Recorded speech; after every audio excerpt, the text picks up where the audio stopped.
Well, there aren't that many companies that could actually justify such a run on their prices, considering that the revenue growth outlook for Nvidia remains very, very strong.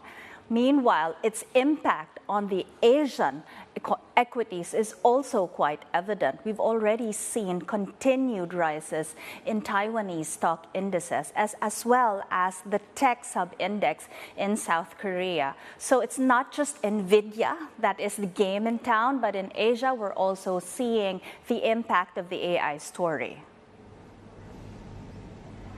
I think it's fascinating because investors are also getting a little nervous here. They're worried because the market rally hasn't necessarily broadened out as expected. So at least when it comes to the Wall Street trade, as we look at these record highs on the S&P, is it time to start fading this rally? Well, definitely the breadth of the rally is in question, considering that I think by this year, maybe 70% of the gains of the S&P is really due to the tech companies in the US. Having said that, we are still seeing quite good revenue growth that justifies these increases.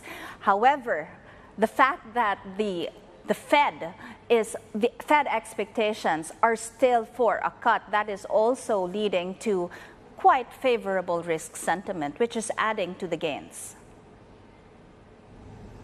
Indeed, so much of this comes back to the Fed. That is despite the last mile inflation issues that we still see playing out in the US and across other developed markets as well. Of course, the big focus this week is what the BOE is going to do as we count down to the inflation numbers today. What's your expectation here? Our expectation is that the Bank of England will likely remain on hold for this meeting, considering that the BOE has already refrained from any public statements or any changes to their policy guidance up until after the elections. We don't really expect much in terms of guidance for tomorrow's meeting.